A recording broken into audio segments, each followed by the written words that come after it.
Facebook, Twitter, Twitch, and YouTube. You are watching a policy meeting for my campaign. My name is Jared Budlong. I'm running as an independent candidate for governor in Alabama, and we do things different. If you've seen these if you've seen these meetings before, you will note that we do everything out and as transparent and in the open as possible. So policy meetings are where we typically discuss actual policy, things we want to see happen and things we want to see change in this state.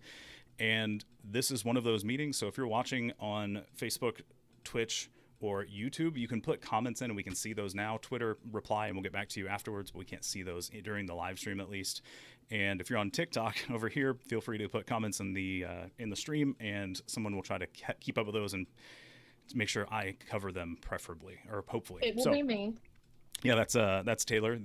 For TikTok, that is the disembodied voice of Taylor in the background. So I think we are good to go. And this is probably going to be a short meeting because there was a misunderstanding I had with somebody else who was going to join us. They took 7 as I think their time, so that's going to be in about an hour. So we'll go a little early here, and then I'm going to join them on a TikTok live stream for some more discussion. If you have TikTok, jump on that at about 8 o'clock Central, and you'll catch that live with another creator who wants to spread some awareness about candidates and is really passionate about the earth as well. So we'll probably cover that a little bit, and after we talk about my campaign specifically. So I want to cover a couple things. I'm actually wearing the shirt, but it's hard to see depending on what platform you're on.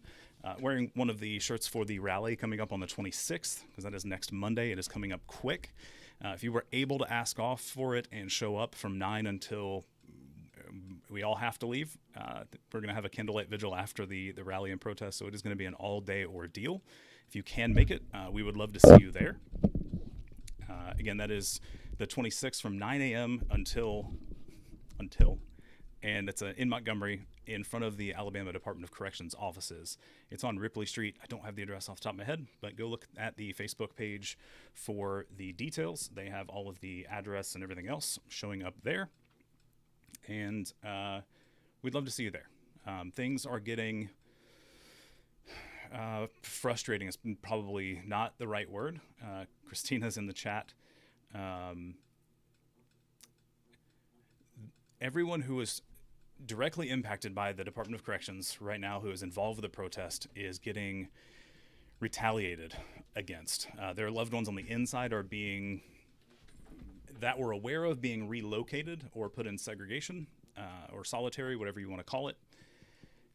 Hoping that is the extent.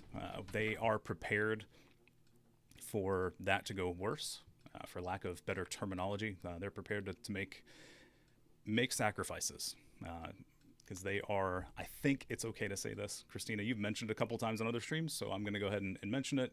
The plan is for the rally to coincide with an internal shutdown so that any incarcerated individuals who are tired of the system and not being treated with even the existing rules that aren't being followed. So they're actually going to do a shutdown. So they're not going to offer their labor for free or for the minuscule payment that they get. For some jobs, they are doing a shutdown, and that's going to start the same day that we are protesting. But that historically, that has not ended well for those who are involved. So we're standing in solidarity with them, and that is something that they are choosing to do intentionally, and that's hard for me to fathom, to be honest. But we're here to show solidarity on the outside. Christina said Bernard actually was beaten as a response, so that's the word we're getting, is that one of the people who have helped spread the word has been at least physically, at least what we've heard of is he's been physically assaulted after being involved. So policy, the injustice system is definitely a large part of my campaign. That's what got me to run. Finding out that we were spending $400 million of our COVID funds on new prison facilities when we're being investigated and sued by the federal government for the conditions inside the prisons, and the facilities are not one of the main things that were required to be addressed before the lawsuit happened. And we didn't give money to people during the pandemic so that we could spend it later on more prisons. And that's what got me woken up. If you guys haven't seen the live streams before, you haven't seen the campaign, that's what got me here. So that's kind of that is my biggest focus.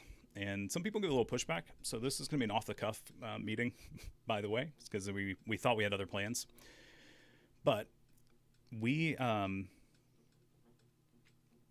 all one law, whether it's a new law, an existing law that we aren't aware of, or a reenacted or re-enabled law, away from being a criminal and ending up in prison. And more people need to be aware of that.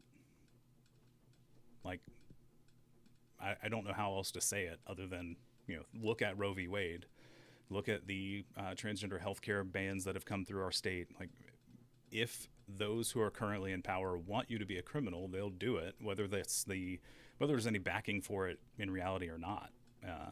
So we're all really close. One law. So that's why it's so passionate for me. That's why I'm so passionate about it. So I also want to bring up something that is tomorrow, which I don't think I've made a video of recently. So that's on me, but there is actually a scheduled unaliving tomorrow, if I recall the date correctly. And that there was a the petition from a bunch of organizations. I saw it through Alabama Rise, through their Facebook live stream, but they presented a petition to stop the death penalty, or at least put a moratorium at the very least until we get transparency on why people are ending up on death row. And I'm getting word that there's no video. Facebook, YouTube, and Twitch, if you don't see video right now, please let me know, because I need to fix that. But so they're trying to put a moratorium on the death penalty until we get some transparency on why people are ending up on death row so often, and the process itself. There was a recent scheduled no video. Okay, TikTok, give me a second. Facebook, thank you for letting me know. Let me try something real quick. Let's do this. All right, so you guys might lose video for a second because I want you to be able to see it. Is that better? That should be coming back for you guys. Cool. Okay. There we go. All right. So death penalty, they're trying to put a moratorium. They want to make sure that we have transparency, which, our state doesn't have transparency on anything these days. And I have said from the start of this campaign, I'm not for the death penalty under any circumstances. I know a lot of people push back on that. And if you want to have that discussion, schedule a meeting via the website and we can have that talk. But Taylor, yeah, you got something? Did you just see that, gosh, I forgot what his name is, but he was just released after, 20 years in prison because his, oh God, I was not laughing at that. My kitten just stuck her face in my plate. Sorry. So he was released in prison after 20 years, found, innocent, because a whole bunch of extra stuff came out. So, I feel like, even if you're not against the death penalty for it taking a life, you've at least got to recognize the fact that, mistakes can be made. Yeah. You can put an innocent person not only in jail, but to death. And I feel like, that terrifies me. Yeah. And it's the stat that was given today, at least through Alabama Rise, was that 1 in 10 death row convictions have been overturned due to further evidence showing their innocence. And we have 164 people on death row right now. It's over 160. I don't remember the exact number because we've reduced that number through not unconvictions, not through overturnings, several times this year. So the current count I'm not 100% on. If anybody has it, put it in the chat. But I think it's around 164, 165. So if it's every 1 in 10, that's on average at least. That's 16 people that are sitting there waiting for an unaliving that they do not, even by our own current standards, don't deserve.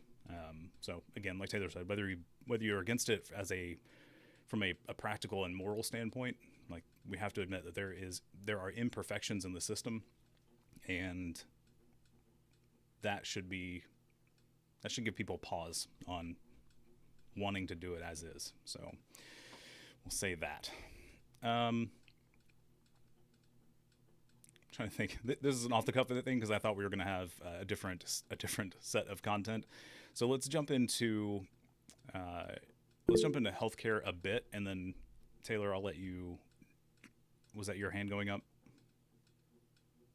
Yeah, I was just gonna, I think we have talked briefly about us being part of a larger, the federal government is suing us, but I feel like, I mean, we have been on the receiving end of multiple, wow,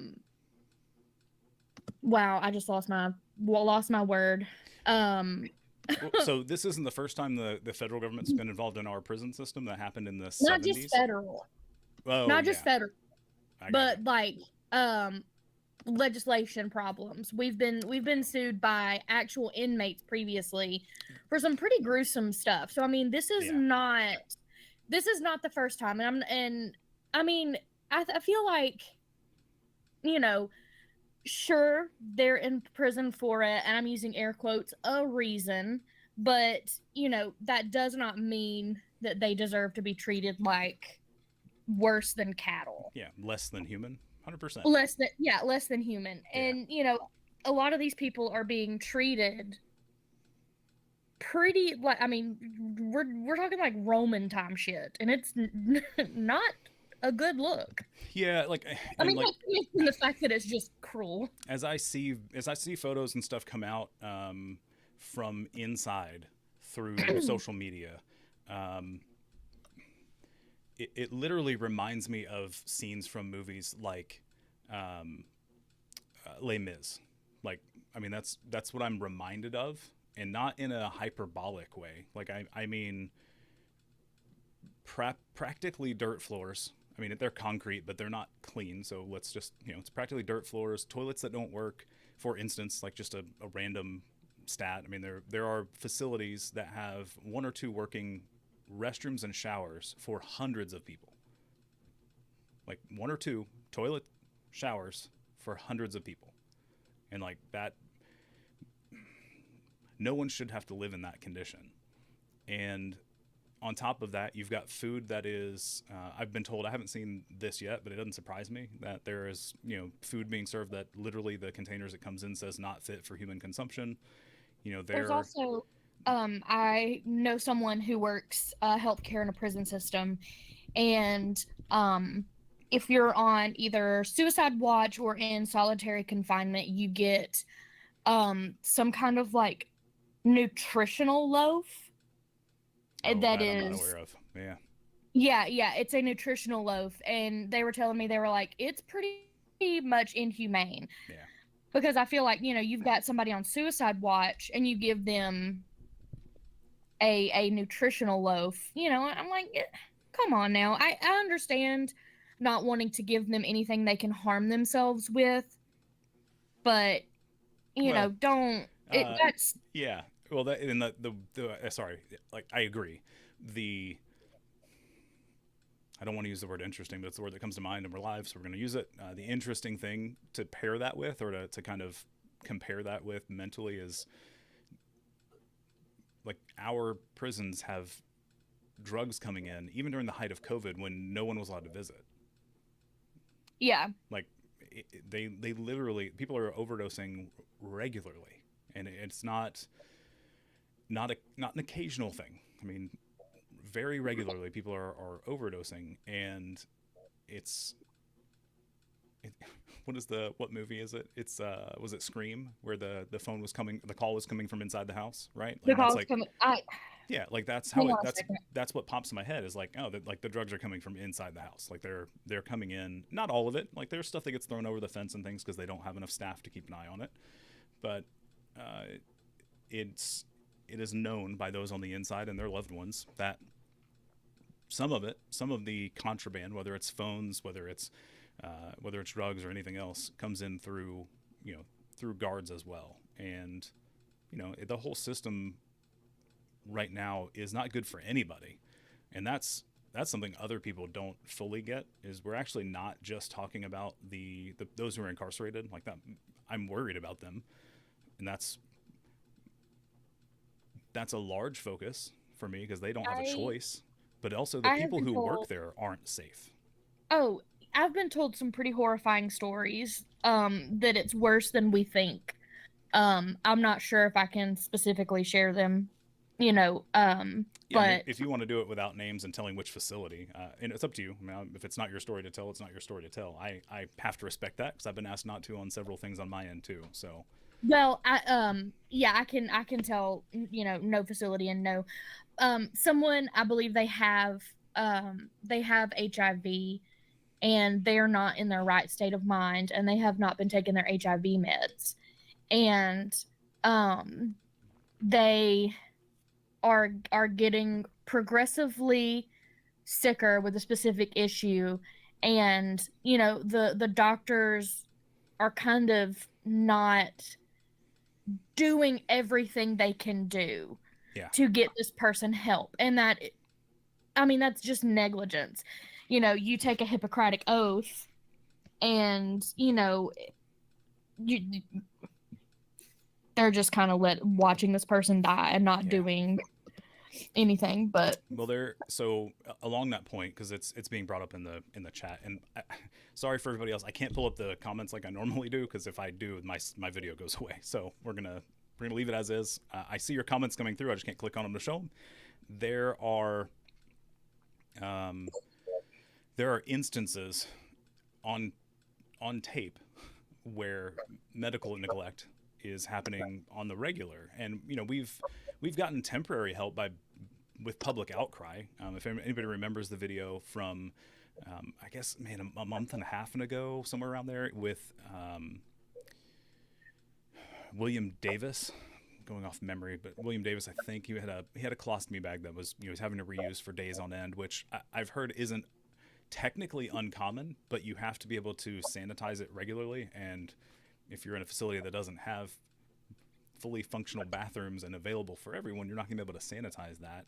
And he was begging, and he's put his life on the line, literally, by having someone record video of him to try to get the word out so that the public could put pressure on officials to help get him care, because even the medical staff was refusing to treat him to a level that was keeping him safe.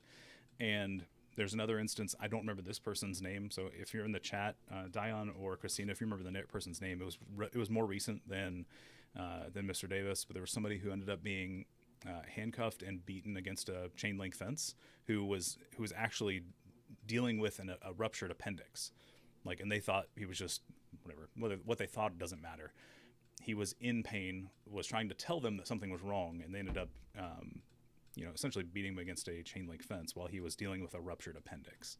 And it's stuff like that's happening once is more than too much, but it seems like a new daily occurrence. We don't get as much information out right now as we used to, because of people being put in segregation and beaten because of them trying to get the word out. So Taylor, go ahead. No, I was just I pulled up and I was going back to us being in numerous legal battles, but I know. Do you know the most recent federal that we've been sued for? Do you know when it started, or is it for the Department of Corrections stuff? Yeah. Yeah, I think the investigation started in 2013, and that's when it started being looked at. I think the actual investigation was 2016 or 2017. 2018, we were given things to change and do.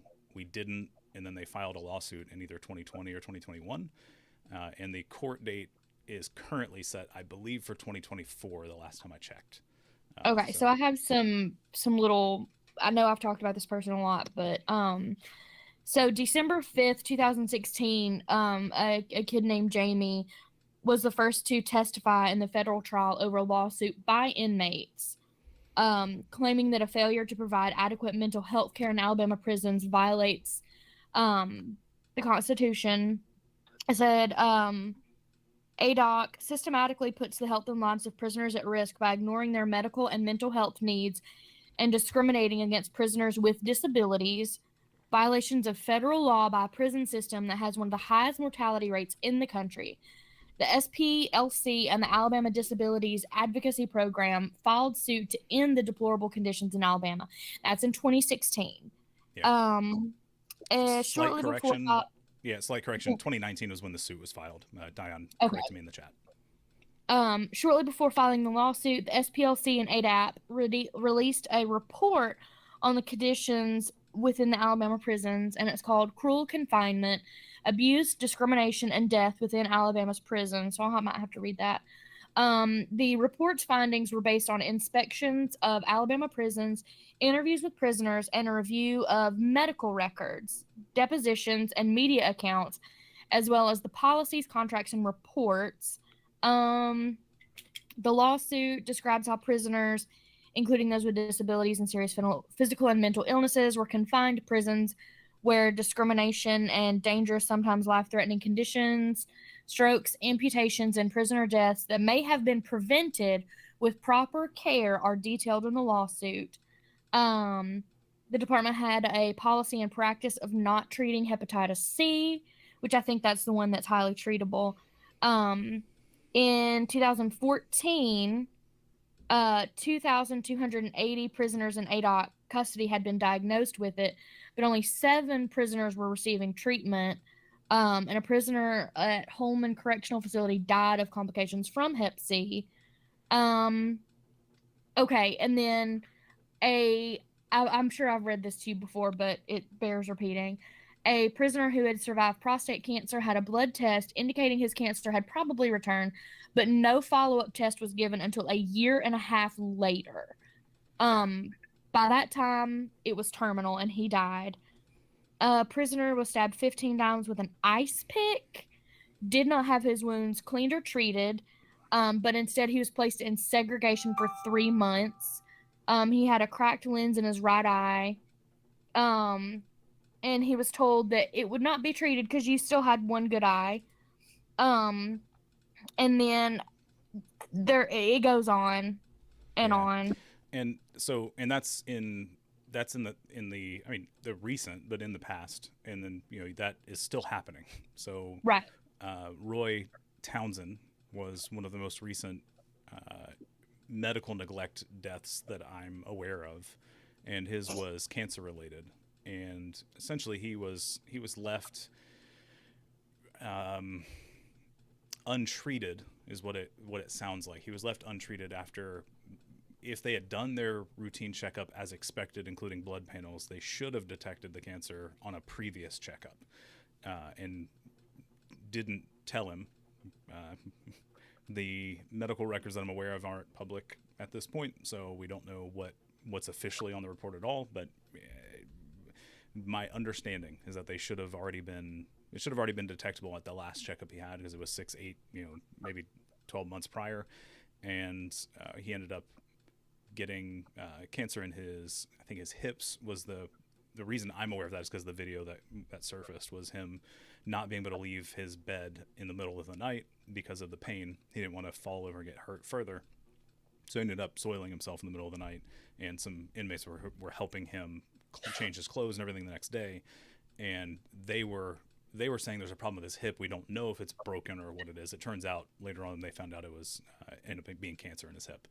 So it's. But I just want to point out the compassion of the prisoners far outweighing any type of care by the quote unquote, caregivers. At the well, I don't know if that's their titles are correctional officers. So doctors and stuff. Well, yeah, the medical staff. Well, we don't have them on video, but I'm willing to believe the stories that I'm hearing versus anything that comes out officially from ADOC. So from what I've heard, I think we can pretty well surmise. Yeah. Well, I just look, when the U.S. federal government, which has the largest population of prisoners in the world per capita tells you your state's doing a bad job and have to fix it, I put a lot more weight on the people that are on the inside. Yeah. And if you can't do that, I don't know what to tell you. Feel free to schedule a meeting. We can talk about it. But like, if you can't put more weight on the people that are dealing with the system that is literally being told by another organization who does a horrible job already that this place is doing worse. An exceptionally bad job. Yeah. No, Christina gave some clarification on Roy, the cancer patient. The video that I'm referring to, once it came out, they transferred the people that were taking care of him and helping him, and he ended up dying shortly after that. So, effing A. I wasn't aware of that until just now. If I was, I blocked it out because that's freaking atrocious. Cool.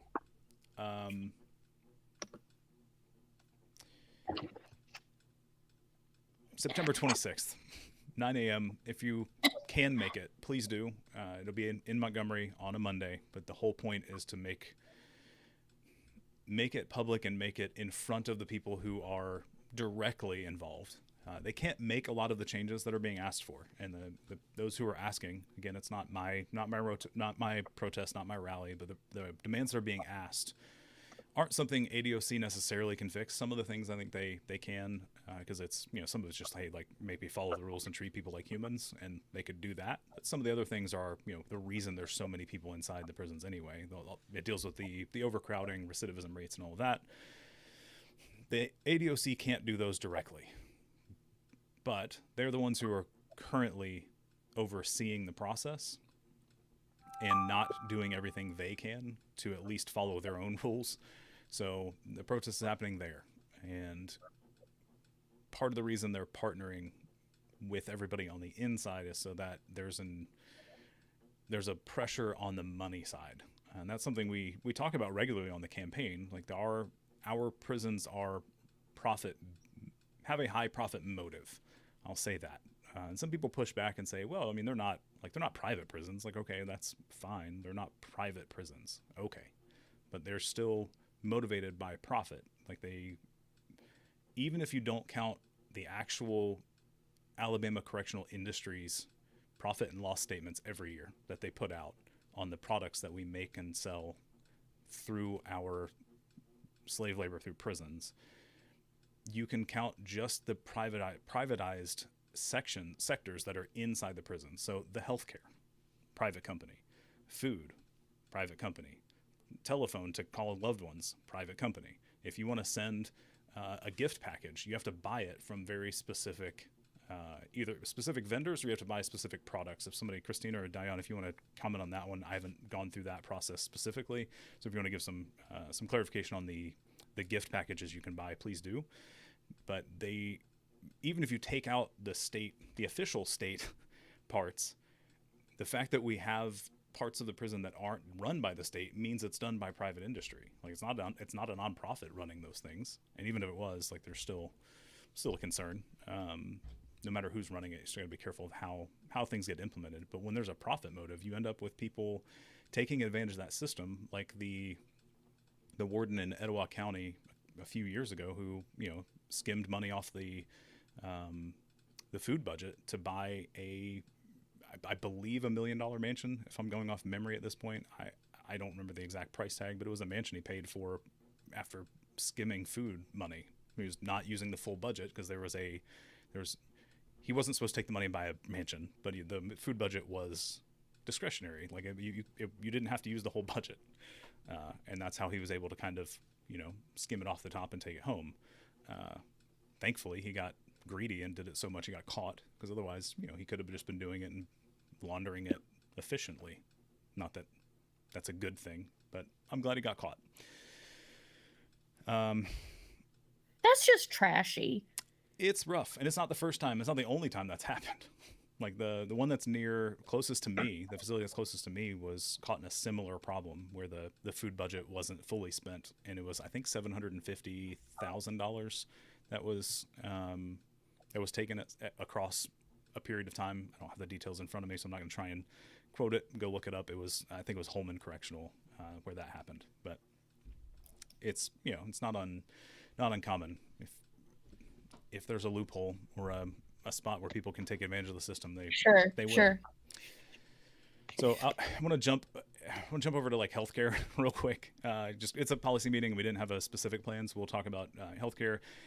If anybody's watching this and you haven't heard, like, my main focus is going to be expanding Medicaid, and that's, it's not new necessarily, but the thing I want to point out is we want to be expanding, not just accepting the federal money, but the whole point of accepting that federal money is cover more people, but then that frees up money we're already spending on welfare for healthcare. Like we're having services that we have to pay for.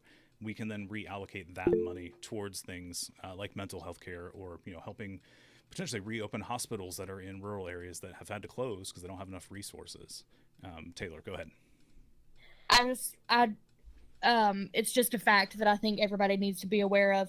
Alabama chose specifically back when Obama did his healthcare reform or whatever. Alabama specifically chose not to expand Medicaid. So if you're angry and find yourself in that gap, between Medicaid and Obamacare, know that Alabama could have filled that gap, and they chose to leave people without.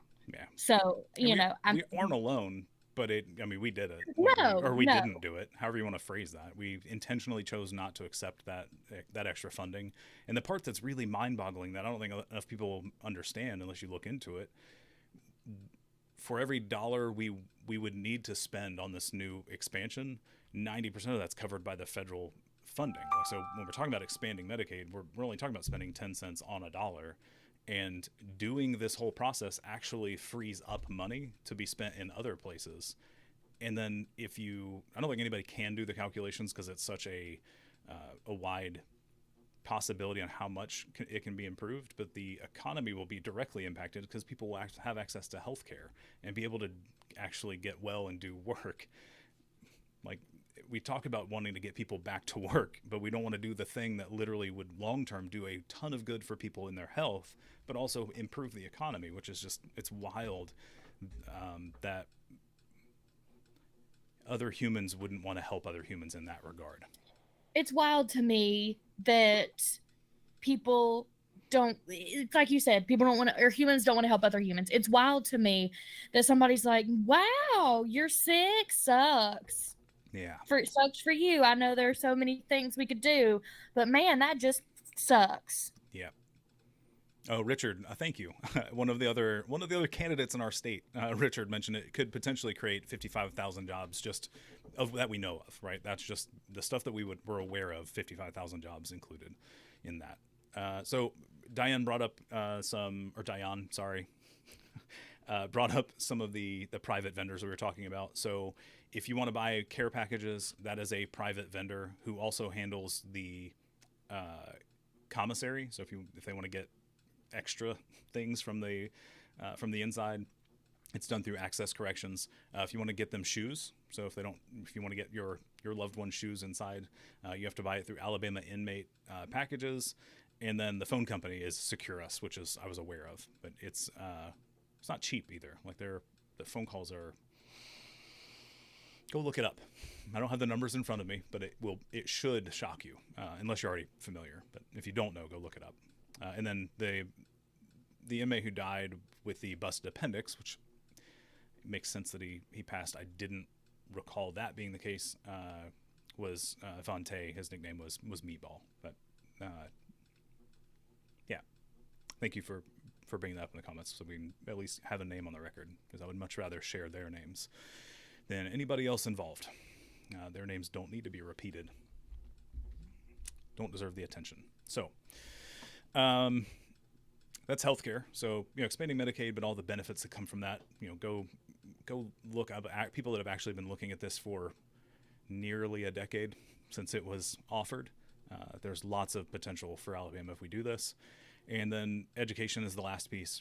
We've got to fix education in our state so it's more equitable. We have to start with it. We have to start with funding, and that's where my focus is currently, because it's something I can directly impact. not increased funding necessarily, that's a legislative thing, but finding a better way to allocate funding so that we can actually fund our schools equitably, instead of the $6,000 to $9,000 per student difference that we've seen in different middle schools, as an example. You know, one of the most impoverished communities, their middle school spends, I think it was something like $4,000 or $5,000 per student each year, and then one of the higher ones, it's something like, I don't know, like 10, 11, maybe 12,000 per student per year. And like,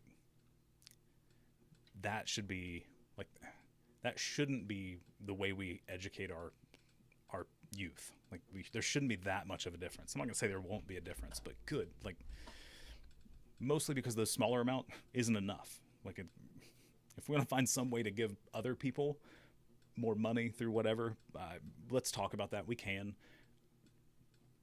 But to make it so small for some of our communities is just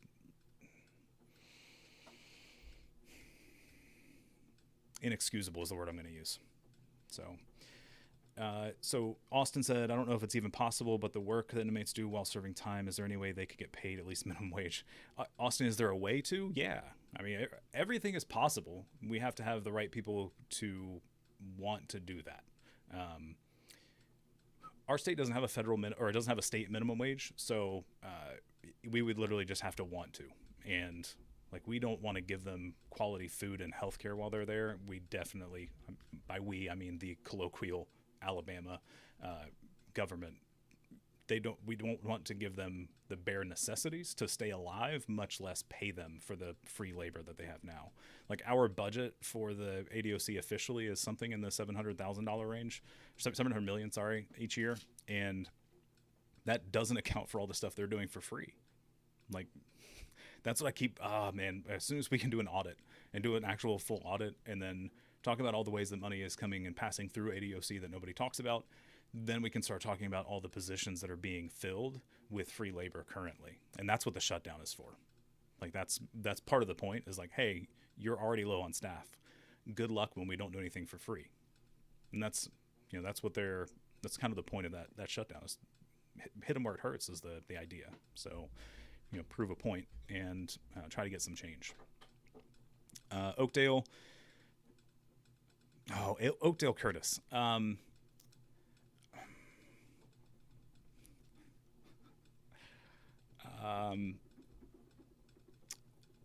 Independent candidates, especially write-ins, don't get on polls, so I can't give you anything specific. I know that we have the numbers to beat either party, and that's what I'll say. You're not. I'm going to be transparent and honest with you. You're not bringing back good memories right now, so I'm going to have to keep chugging along. Our last interaction was not a fun one for me. So, healthcare, education, prison system. Is there anything else anyone wants to bring up? I'll be honest. I don't care. Yeah, no, I don't care. It's fine. I'm just be honest with people. Like, it's fine. I just said, mentioning abortion is healthcare. Oh, yeah. So when we talk about healthcare, that's your stance. Yeah. So when we talk about healthcare, it's like literally all healthcare. So, abortion is a form of healthcare. It is a way of taking care of a body that has a uterus and should be available to anybody who has one. And some people don't want to say it the way I say it, but I call myself pro-abortion because I don't want there to be any question about whether or not I think people should have access to those. I think the confusion for some people is that saying pro-abortion sounds like I want to force it on other people, but that is definitely not the case. We're not here to force it on anybody, but I want it to be unequivocal that I support you in your right to have an abortion if you have a uterus. So we'll say that. I think so many people focus on where the quote unquote line is. I think it was Pete Buttigieg that talked about this, and it was so many people are asking, where should the line be? Where should the line be? And it was Pete that pointed out, he was like, I think we're focused so much on where the quote unquote line needs to be that we're not focused on who gets to draw that line, and that is between the uterus haver and their healthcare worker, or healthcare provider. Yeah. Because some tests aren't done until certain weeks, and it's oh my god, I just dropped my phone onto a kitten. onto a sleeping kitten. But yeah, you know, a fear tactic of the right is that us lefties want 9-month abortions, and that's just a not accurate at all. Yeah. You know, that would be birth at this point, but Well, so the reason that comes up is because there was someone, and I don't remember who it was, but you know, when bills have been proposed, people have wanted to put a number on it. So the pushback has been, no, we're not putting a number on it because there are conditions where that might become necessary, and then you've now endangered somebody. So right. we're not putting a cap, but the idea that people want to have them at that time frame is mind-boggling to me. It's like if you've spent 9 months Right. planning to have a baby, like to make that change at 9 months doesn't make sense to me. But on the flip It side, I also don't have a uterus, and I'm not going to say that that isn't something somebody shouldn't be able to make that call on. Like so there are situations where that may be necessary, and I can't. I'm not going to make that call and say that there aren't necessary times or times where that would make sense. it's usually at any point post 25 weeks, it is 99.99. I'm not going to deal in absolutes, but I'm going to say pert near every single time, if there is a medical problem, they will they'll do a C-section. If it's life of the mother, they'll do a C-section to save her life post viability. You know, and hopefully, you know, by viability, any life threatening issues have been found. But you know, there have been tumors that have grown on babies from, you know, and they go from golf ball to football really fast. Right. You know, so I mean, you're right. It's Yeah. The thing that I always try to push back on, and it was the same thing about a video I posted earlier this week. I think it was yesterday, maybe the day before, but it was about the transgender minor healthcare ban for doctors to provide physical care, and you know the question was like, you know, why do minors get to make a decision? Like they can't even, you know, they can't even drive or whatever the comment is. And it's like a minors can drive. Like there are 16, 17, 18-year-old minors, like that's a thing. But also you're legislating something, like you're making it illegal but not letting the medical profession handle that process. And that's where, like, why would you want to put things like that behind red tape unless you just want to punish people at this point? Like that's what doesn't make sense to me. Our law system is not designed to be flexible. Like it should be like extreme cases where like we can all agree like this should never be a thing. Like this should never happen. And then there, ideally, especially in the medical area, we have to let in a profession self handle that, and maybe have laws around how they handle making those decisions, but not the one-off decisions. Like we're talking about amending our constitution to ban healthcare. Like I just like, if you don't think it's right, talk to the medical associations and have them fix that. If you think it's wrong, then talk to the medical associations. Don't, like, you can't. It literally doesn't make sense unless you're just trying to push back and oppress people. So yeah. So yeah, I think we're gonna end early. We've only got about 7 or 8 minutes left, but I think we've covered everything. Richard Well, brought up a good point. No gender yeah, that's affirming what I was about to care is ever surgical. Yeah, it's I was gonna say they're not giving medications. boob jobs to a 13-year-old or a 12-year-old. Right. They'll have medication treatments, you know, puberty blockers and things, but those are reversible and not dangerous. They've been in use for 40 years ish. So like, there is a bunch of, It's a fear tactic. yeah, there's a bunch of FUD that gets used, fear, uncertainty, and doubt, that gets used to try and scare people into being against something that they don't fully understand. So, Alabama, please do your research and think. Sorry, that's not the right phrase to use. Please look at the research by the people who know what they're doing and go with that. And it's the best we can do. I'm not going to say they don't make mistakes. There's plenty of times in history where the medical profession has not been right, but they correct themselves quicker than constitutions and laws do most of the time. So I would much rather put it in the medical field. So y'all have a good night. We will see you Saturday. Yeah, Saturday, 9 o'clock for our strategy meeting, 10 o'clock for field operations, and then Monday, the 26th, 9 a.m., Montgomery. Let me read the address because we did get that earlier in the comments. 301 Ripley Street, 36104 at 9 a.m. It's in front of the Alabama Department of Corrections offices. September 26th, 9 a.m., 301 Ripley Street, 36104. If you can make it, please do. If you can help get people there, please help them. If you can't, get in touch with the organizers, find the Facebook group, or Facebook event for it, and get in touch with either Dion or Christina, and we'll see you there. I'm going to end the stream. Y'all have a good night.